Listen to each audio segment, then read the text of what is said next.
What's up, everybody? Jerome here, back finally and once again, bringing you guys some more information around P5 in general. But this time we're talking about the Famitsu magazine details that broke out earlier today. And I'm gonna be honest with you guys, from what I read, some of them aren't as informative as I would like them to be. But either way, I'm gonna share them with you guys who don't know about it. So without further ado, let's get started. So the P5, the protagonist, this is what the Famitsu magazine spoke about. It's talking about his background, his persona's name. Yes, his persona's name. It's very interesting.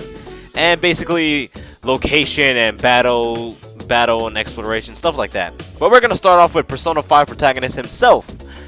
We still don't know his name, so I'm just gonna call him Protagonist or some shit like that.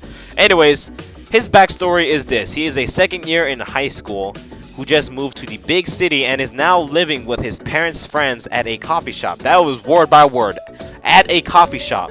So I'm assuming that maybe they own the coffee shop, and if the coffee shop might have a role within the game, like you work there and just make quick bucks, easy as hell, something like that.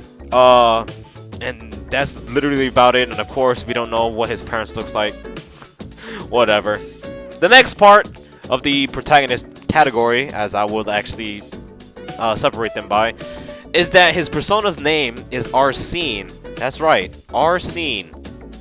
Now, fun fact for everybody who do not know, the personas, or demons if you guys would like to call them that, are actually based off actual mythological beings or creatures in our world. Thor, Loki, the Chimera, the freaking flounder thing that I mentioned in my P3 playthrough or walkthrough, and like Thor, Loki, Odin, like beings like those are actual like mythological beings in our world. So I was assuming that that his persona was gonna be somewhere among those categories, but it turns out it's not.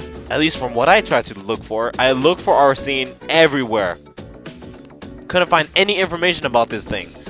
So two conclusions popped up to my end.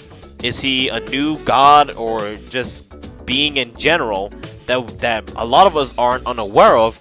Or two, is it just a name that the freaking game developers just made up? We do not know. But those are my two conclusions. Those are my two conclusions. And that ends it for the protagonist tab. Now on to the story tab. It doesn't seem that much of a big informational thing to me, but I'll just say it either way. Quote, unlike the heroes of P3 and P4, the protagonist in P5 has a problem of some sort that, if not faced down, could spell big trouble in the future. End quote. So I'm assuming from this alone that maybe he's having like some kind of inner conflict with himself, with his shadow self or something like that. And that's basically it. An inner conflict is what I'm assuming. And the next tab for the category of story, it says the protagonist meets the characters featured in the preview trailer at the beginning of the game. Big whoop. Okay, on to the next category. It says theme. I don't know why the hell this is here. I don't know if it means this much of a huge change, but whatever. Anyways, quote, in previous titles, the persona summoning scene had the Japanese onomatopoeia ka, which is something often used to depict a flash or a clicking sound. In Persona 5, it's bushi, which is a snapping sound, either physically or mentally. So when it says mentally, when he summoned his persona, maybe he's like losing his fucking mind at the same time. Only one can assume, but again, I don't know how much of a big, change that was. But it's here, they're saying it, so it must be something.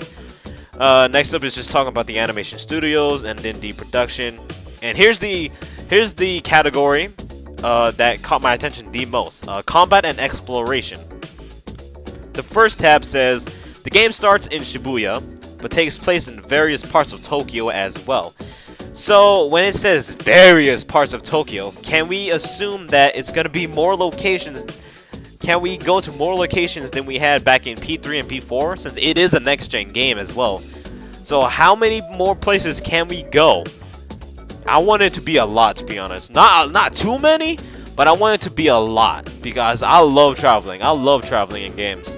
So hopefully it has a good handful of locations that we could travel to. The next tab, it says the battle system will be once again turn-based with slight improvements from the previous Persona games. Not much of a response I could give. All I can say is that okay, that's cool, I guess. Next tab is that there will be randomly generated elements in the game. However, major places in the story will be structured to emphasize the burglary theme. That alone just made me think. So all that freaking sneaking around in that trailer that we recently saw is like just segments in the game. Maybe it's not an actual option at all, but that's kind of cool. That is kind of cool. I kind of like that. So like, if maybe there's a part of the game that maybe you just have to fucking steal like an item from like this high secured place in the game, and then that's when the stealth mode activates in the game. That'd be pretty interesting. That's pretty interesting.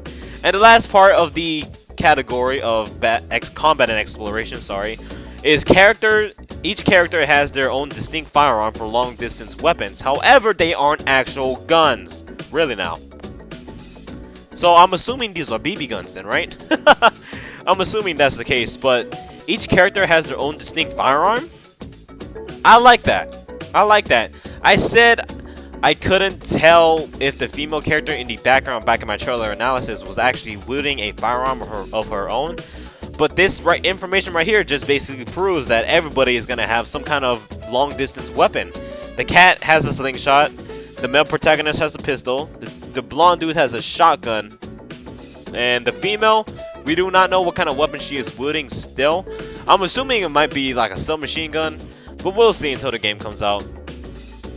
And last but not least is the one that I got attacked on so many times. Social links, Jerome. You forgot there was no social links. I know, dude. I know.